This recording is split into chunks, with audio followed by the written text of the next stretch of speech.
Amazing. I hope you guys are excited. It's Turtle Thursday, so we are going to be talking about the green sea turtle. Here at Ripley's Aquarium of Canada, we have two. So I'm about to introduce a very special guest. So this is one of our two green sea turtles. Her name is Spot, and if you can notice kind of on her neck area, there is a spot. So that's partly one of the reasons why she got her name. Joining me here is also Mel. So she is an aquarist here, like an aquarium biologist, and she works very closely with our green sea turtles. So Mel is here feeding Spot. It's her lunchtime. And if you can take a look into the water, you'll see there's a gray PCV pipe, and on the bottom, there's a target. So Mel's just gonna pull it out right there. So you can see nice and closely this yellow target, and that is part of Spot's enrichment. And when she sees this target, she knows that means it's feeding time. And Mel will just drop her food right into the water because sea turtles have very sharp, almost beak-like mouths with serrated jaws, and this allows her to crunch her food very nicely. So today, I'm just gonna show you what Spot is getting for lunch. So something very unique to green sea turtles is they are herbivores. So they mainly eat a vegetarian diet.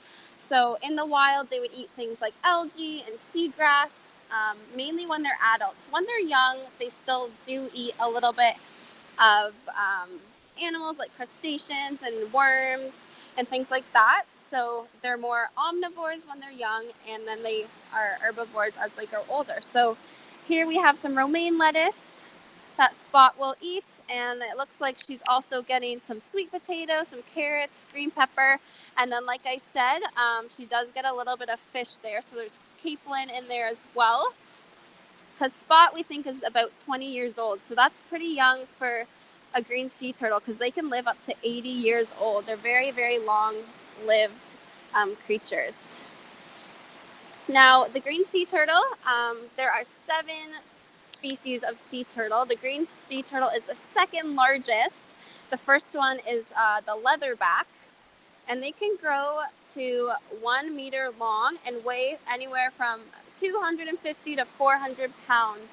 And we think Spot is just over 200 pounds. So she's quite heavy, but she does have a lot of growing to do still. So she is still fairly young.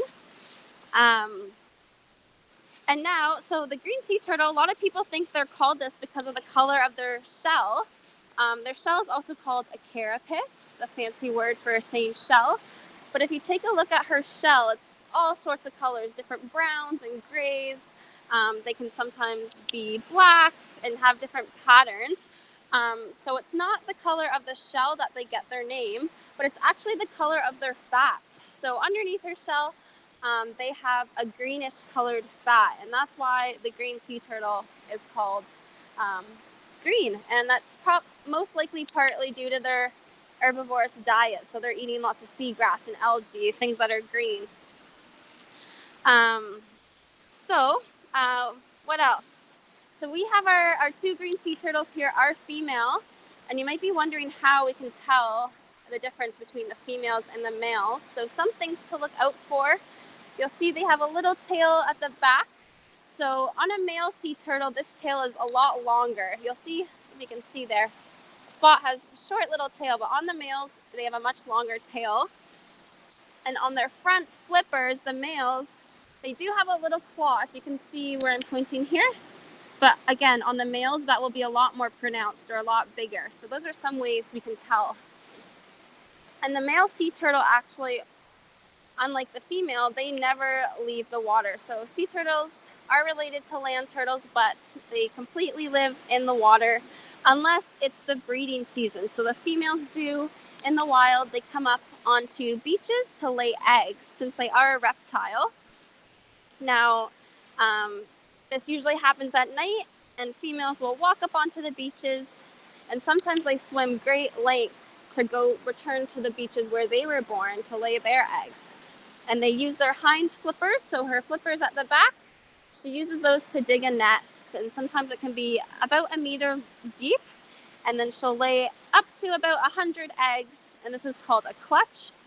And then she'll bury them again using her hind flippers, and she will walk back to the beach, and that is all she has to do. So sea turtles don't take care of their babies.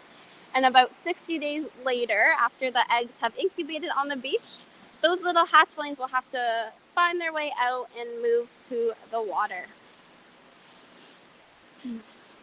Now, oh, there she goes.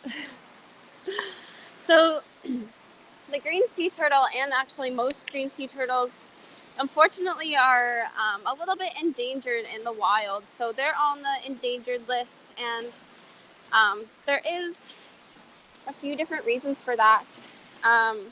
One of them is due to habitat loss. So as I just said, these turtles come onto beaches to lay eggs, and sometimes we ruin beaches by building on them, or just overpopulated, so they no longer have places to nest. And some other issues that these sea turtles are facing is they get trapped in fishing nets, and sometimes their shells and their eggs are hunted and used for food or for making different kind of jewelry or ornaments. So they are facing a lot of issues, but as we know, we also have, us humans, we do have the chance to help out and make sure that our animals, like the green sea turtle, stick around for many future generations. So some things that you guys can do, even if you don't live anywhere near green sea turtles, although they are found in most of our oceans, is just make sure that you are reducing your waste. So plastic in particular takes a very, very long time to break down, and it's often found in our oceans, and our turtles sometimes get tangled in it, or they eat it and they mistake it for food.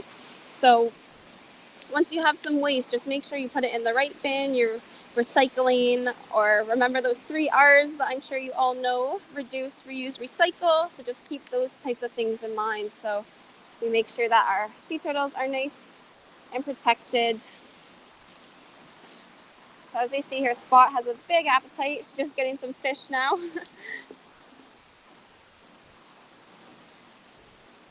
All these little fish here trying to steal her food. Another really cool thing about the green sea turtle that I forgot to mention is the eggs. So the gender of their eggs, or their hatchlings, are actually determined by the temperature. So in the nest, if it's a colder temperature, then it's most likely that the eggs and the baby turtles will be formed into males or boys. And if it's a little bit warmer, hotter temperature, the eggs will most likely be all girls or females. So that's a pretty interesting thing. And that's for all sea turtles and turtles in general. The temperature determines whether it's a male or a female.